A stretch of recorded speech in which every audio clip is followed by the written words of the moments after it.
We're going to do a quick overview of this free hybrid synthesizer called Apricot or Apricot, tomato, tomato, doesn't matter. It's a free synthesizer. And what's unique about it is that it comes as a clap plugin.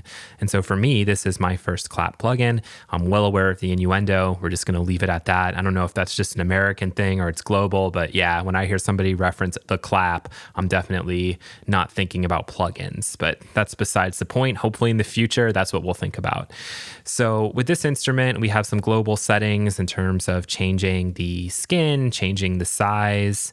But of course, it's just the fact that it is a clap plugin that makes it kind of unique and will be fun to work with, especially for Bitwig users. So Bitwig natively supports it since version 4.3. I don't really know about other DAWs, but we'll talk about some of those benefits of using clap plugins as we go through, because just looking at this instrument, it's very easy and basic to work with, which is great. So we won't be spending a lot of time going over it, but we will be kind of talking about some of the unique features of having a clap plugin. If you're interested in learning more about this new format, you can read up on it here. I'll link to that in the description. This little 2-minute video does a great job of kind of showing the benefits and the advantages that a new format like this could potentially have. You can find the synthesizer here at Naxt's audio plugins. There's a couple of other free ones that you can download, and then there's some paid ones, but I believe that they're all only really available in that clap format. So unless you have a host that supports it, or you want to run it in standalone, probably is going to make sense to hold off. But you can see that their instruments have a very unique interface that's very nostalgic, going back to like the Access virus, which if you were a music producer in, the 2000s and late 2000s and all that good stuff, early 2010s, you definitely encountered that instrument a lot. I actually had a couple of them. So that's what that interface reminds me of. And that interface has always been very user-friendly. So if you remember in one of our previous videos, if you watched it, I went over Surge, which also does have a clap version that you can download. And that instrument to me was not super intuitive. I mean, once you use it once or twice, it makes perfect sense. But just by bringing it up for the first time, it's like, what the heck is going on? With this instrument, it's very straightforward what's going on. So let's just go ahead. We have our initialized patch, and we can hear there's some kind of an effect on it, which most likely is in delay. It's like a ping pong delay, so I'll just turn it off, but we've also bypassed our effects up here globally. So we have our saw wave, and one of the things that I do like are these preview windows. And so, for example, if you've never really known what retrigger does, when I turn that on, we can then see what retrigger does. Invert. Pretty obvious, right? So these are just some cool little small features that are going to help new producers understand these things a bit better. So when we go and we start to add on more voices,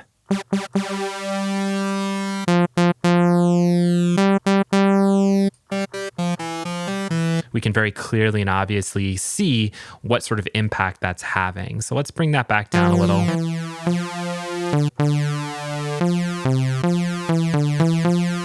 And there we've got a saw, oscillator 1. We can bring on some of oscillator 2. And maybe this one will shift up an octave. So if we hold shift and then drag up, we'll fine tune it away a little.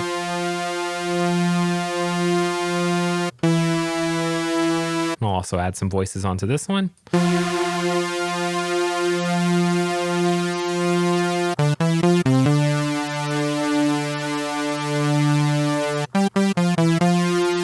And there's a nice little starting point for us. So we also have this third oscillator, and this is basically like the sub oscillator that you find in like the Bitwig Polysynth, for example. It's already been shifted down an octave. You could use it for other things. If you want to create really a super saw, you could even add on another saw wave somewhere, but we'll just use this kind of triangle wave. And just add a little foundation to our sound. There's also a sample layer here, and all of this stuff should be self-explanatory for you. What I do like is you can key track the noise, which is kind of cool. We're going to turn that off for now.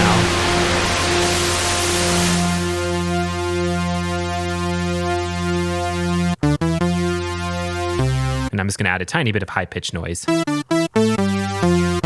Again, just to kind of fill out the sound. So after you get through that, you get to the filter.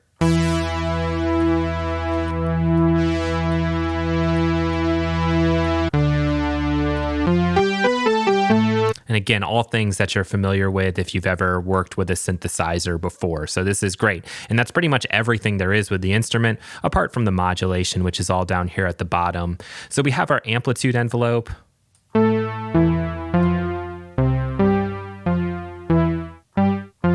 Let's just go back to something like we had before. By default, velocity is turned on. So this is just saying if I hit the key gently versus hard, we can hear that variety. If we want to limit that, we could do it by using the modulation matrix. So I could go in here and I could choose velocity, and then I could assign it to the gain and then just put this up a little bit. You can see that jumping around a little bit based on how hard I'm hitting my key. We then have our classic modulation envelopes, a couple of LFOs, and then additionally, we have some other things like random we could use, or we could use the mod wheel to do something. So let's start by just setting up our mod wheel to go to the cutoff.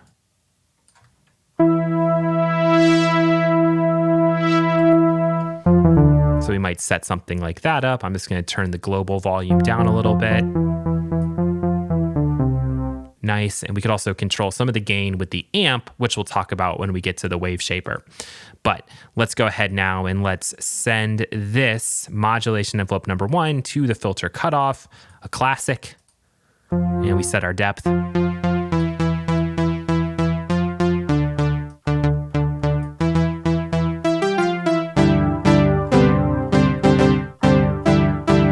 We can see that we are coming out a little hot, so I might change the gain at the amplitude stage. And I'm also going to turn down the volume just a little more. And then we can send our LFO to maybe play around with something like the fine tuning, maybe the detune, maybe the phase, maybe all of the above. So I'm not even going to go over all of these different settings. It's all very obvious of how this is working. But we'll set it to the phase.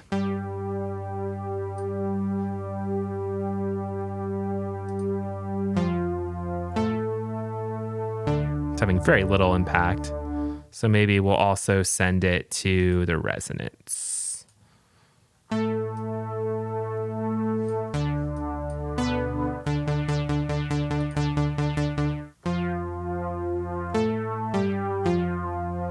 All right, we're in business with a little sound here, and that's pretty much everything there is with the instrument until we go into the effects. We're now in the effects section. We'll go ahead and turn these on like so. And one of the things that made the Access virus very famous or infamous was the wave shaper. So a little bit is going to go a long way.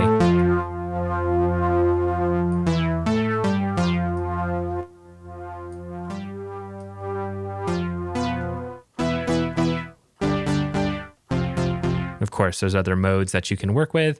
The EQ is kind of unique for the fact that when you adjust the gain, you actually get a little curve readout of what's going on, which is nice. Let's go ahead and just turn on the ping pong delay like it was. And let's turn on some reverb. Let's turn off the EQ.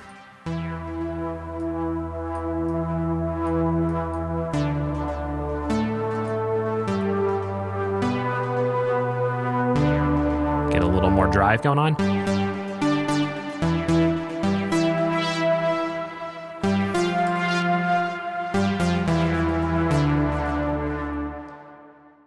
What makes this clap format really cool is that you can use all of Bitwig Studio's internal modulation and modulators with this plugin right out of the gate without any issues or any worries, and you could do it on a per note basis.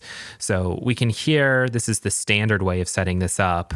We just have this ADSR running to the filter cutoff.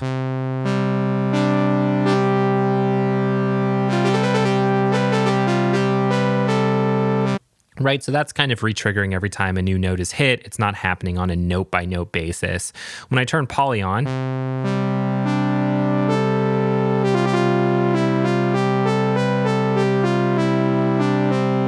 we can obviously hear what we can do.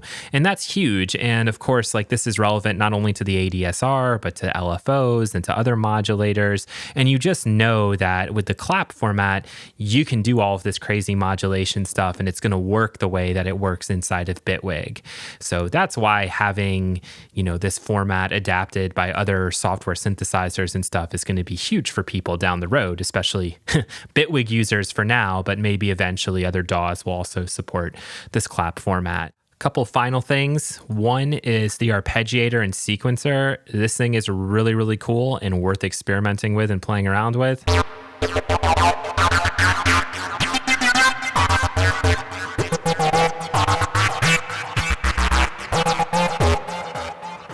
Again, it's all pretty self-explanatory. And then the other thing is just the CPU hit. So no matter what I've brought in with all of the factory stuff and trying to find a patch that seemingly has every single effect turned on and is using tons and tons of voices, pretty much no CPU hit at all. None, minimal. So that's also very useful for those of you that like these sorts of sounds, these kind of hybrid analog synthesizers, but don't always love how much CPU they're chewing up. Definitely something worth experimenting with. So anyway, hope you've enjoyed this video. Questions, comments, concerns, leave them down below, and we'll be back with more videos soon. Take care.